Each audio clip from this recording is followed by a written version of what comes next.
Hello student मुलांनो, आज आपण आपल्या फूटप्रिंट या 7व्या पाठाला सुरुवात करणार आहोत.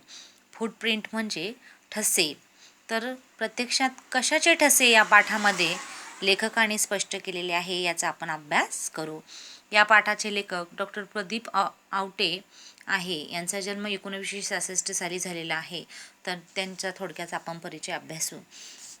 प्रसिद्ध कवी, गीतकार, कथाकार, नाटककार. त्यांची माझ्या आभाळाची गोष्ट, धम्मधारा या अनाम शहरात हे काव्यसंग्रह, जग्गू भैया जिंदाबाद, जादू की झप्पी, आणखी एक स्वल्पविराम या किशोरांसाठीच्या कथा, कादंबऱ्या, 2.5 अक्षरांची गोष्ट हा ललित लेख, लेखसंग्रह इत्यादी पुस्तके प्रकाशित आहेत. माझ्या आभाळाची गोष्ट या काव्यसंग्रहाला साहित्य कला यात्री या संस्थेचा पुरस्कार, त्याचप्रमाणे गीतलेखनासाठी सामाजिक वनीकरण खात्याचा पुरस्कार, राज्यस्तरीय नाट्यस्पर्धेत सर्वोत्कृष्ट लेखनाचा पुरस्कार यासारखे पुरस्कार प्राप्त आहे. ग्लोबल वॉर्मिंगमधून आपल्या धरणी मातेला वाचवण्यासाठी वृक्ष संवर्धनाबरोबरच वैयक्तिक वाहनाऐवजी सार्वजनिक वाहतूक व्यवस्थेचा अधिकाधिक वापर करावा. त्यासाठी आपली जीवनशैली बदलावी असा संदेश प्रस्तुत पाठात लेखकाने दिला आहे. पर्यावरण संवर्धनाचे महत्त्व विशद करू तंत्रज्ञानाची गंमत सांगणारी ही विज्ञान कथा अंतर्यामी विचार करायला लावणारी आहे. अत्यंत सुबक असं लेखन लेखकांनी या ठिकाणी केलेलं आहे. वेगवेगळ्या कादंबऱ्या, काव्यसंग्रह, त्याचप्रमाणे लेखन या प्रकारे त्यांनी साहित्य निर्माण केलेली आहे. त्याचप्रमाणे विशेष म्हणजे किशोरांसाठी त्यांनी कथा प्रसिद्ध आहे, कादंबऱ्या आहे. त्याचप्रमाणे लेखकाने ग्लोबल वॉर्मिंग याही गोष्टीकडे वाटचाल केलेली आहे. जे काही ग्लोबल वॉर्मिंगमुळे धरतीला वाचवण्यासाठी वृक्षांचं संवर्धन करायला हवं या संबंधी देखील त्यांनी लेखन केलेलं आहे. तर प्रत्यक्षात लेखक या पाठात काय म्हणतात याचा आपण अभ्यास करू. फूटप्रिंट म्हणजेच नेमकं कशाचे ठसे या पाठामध्ये आहे, कशाला फूटप्रिंट संबोधलेलं आहे, तर आपण आपल्या पाठाला थोडक्यात सुरुवात करू. अभिषेकनं दार उघडलं आणि कामावाल्या रेखा मावशी आत आल्या. आल्या त्यांनी किचनमधील सिंकमध्ये वाट पाहणाऱ्या भांड्यांकडे आपला मोर्चा वळवला.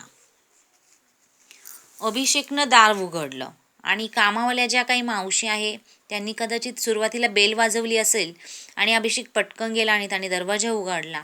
त्या आल्या त्यांनी किचनमधील जे काही सिंकमध्ये वाट पाहणाऱ्या किचनमधील सिंकमध्ये वाट पाहणाऱ्या भांड्यांकडे आपला मोर्चा वळवला. मोर्चा वळवणे म्हणजे ताबडतोब जी काही कामं आहे सुरुवातीला आपण ती केली पाहिजे यासाठी त्या आल्या आणि पटकन त्यांनी त्यांचा मोर्चा त्या भांड्यांकडे वळवला. अभिषेकला आज उठायला उशीर झाला होता.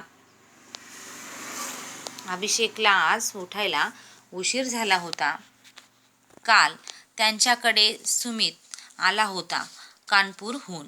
तर मग अभिषेकला आज काय झालं होतं, उठायला उशीर झाला होता. तर का, तर रात्री तो उशिरा झोपला होता, कारण की त्यांच्याकडे काल सुमित आला होता कानपूरहून. सुमित म्हणजे अभिषेकचा आत्ते भाऊ. सुमित हा कोण आहे, अभिषेकचा कोण आहे, आत्ते भाऊ आहे. तो IIT कानपूरला शिकत होता. काल संध्याकाळी सुमित आल्यापासून गप्पांसोबत सुमितच्या लॅपटॉपवर त्याने केलेले नवे प्रोजेक्ट अभिषेक पाहत होता.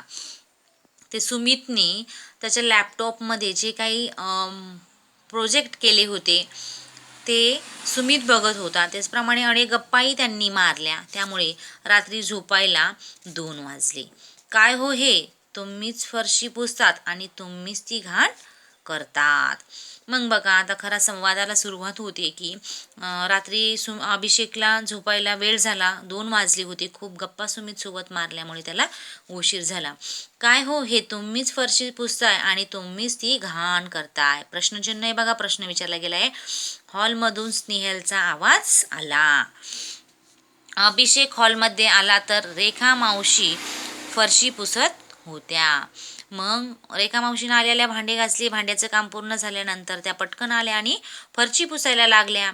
पण त्यामागे त्यांच्या पायाचे काळे मळकट ठसे पुसलेल्या फरशीवर उमटले होते. मग त्या जेव्हा रेखा मावशी फरशी पुसत होत्या, त्यांचे पाय कदाचित खराब असेल, त्या फरशी पुसायच्या आणि त्यांचेच पाय त्या फरशीवर डाग पाडले जायचे त्यांच्याच पायाचे. त्यांच्या पायाचे काळे मळकट या ठिकाणी म्हटलेलं आहे. काळे मळकट डाग त्या फरशीवर पडायचे, उमटले जायचे. स्वच्छतेची भोक्ती असलेली स्नेहल त्यामुळे तासली होती. रेखा मावशी ही बिचाऱ्या वरमल्या होत्या. मग स्नेहल ओरडली होती. या ठिकाणी बघा, काय हो हे, तुम्हीच फरशी पुसता आणि तुम्हीच ती घाण करता. हे कोण म्हटलं होतं? स्नेहल म्हणाली होती रेखा मावशीला. कारण की रेखा मावशीच फरशी पुसत होत्या आणि त्यांचेच पायाचे काळे मळकट डाग त्या फरशीवर पडत होते. स्वच्छतेची भोक्ती म्हणजे स्वच्छतेची जाणीव असलेली मुलगी किंवा या मुलीला, स्नेहलला सारखी स्वच्छता घरामध्ये हवी असायची, म्हणून तिला स्वच्छता भोक्ती असं म्हटलेलं आहे.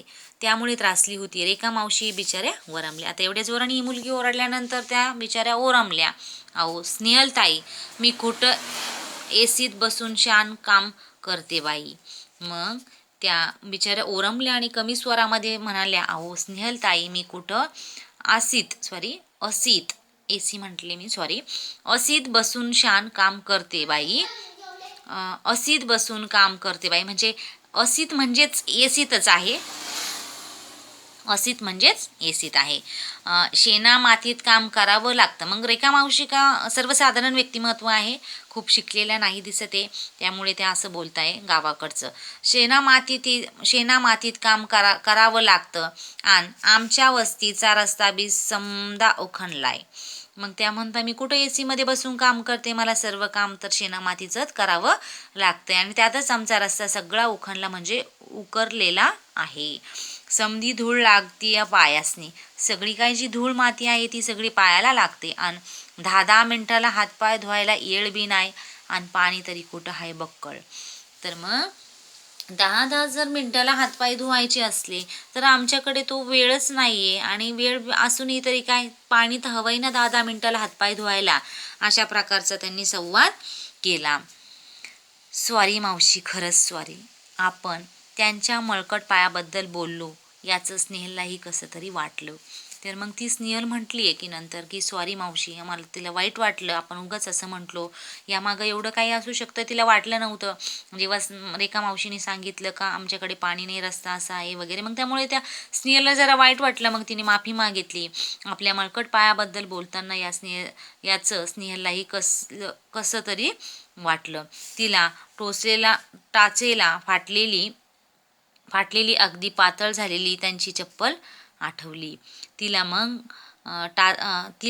टाचेला फाटलेली अगदी पातळ झालेली त्यांची चप्पल आठवली. रेखा मावशीच्या खणखणीत आवाजानं सुमितही जागा झाला आणि हॉलमध्ये आला. जो काही पाहुणा आला होता, अभिषेकचा आत्ते भाऊ, तर मग रात्री आत्ते भाऊ आला होता तो. मग त्या रेखा मावशींच्या आवाजाने देखील उठला आणि सगळा प्रकार त्याच्या लक्षात आला. जो काही हा प्रकार चालला होता हा त्याच्या लक्षात आला.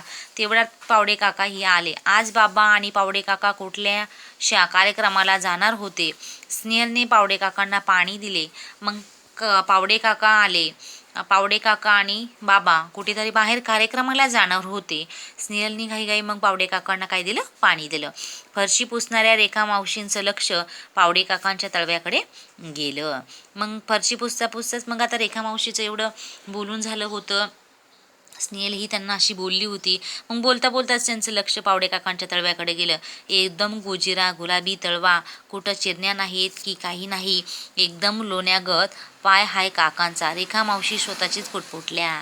मग तिने स्वतःची तुलना आणि ते जे काही शेजारी पावडे काका होते त्यांची तुलना केली की माझे पाय कसे आणि त्यांचे कसे. त्यांचे एकदम गुळगुळीत गुलाबी लाल चटक अशा शब्दामध्ये तिने वर्णन केलेलं आहे की स्वतःशीच असं पुटपुटली. त्यांनी स्वतःच्या पायाकडं पाहिलं.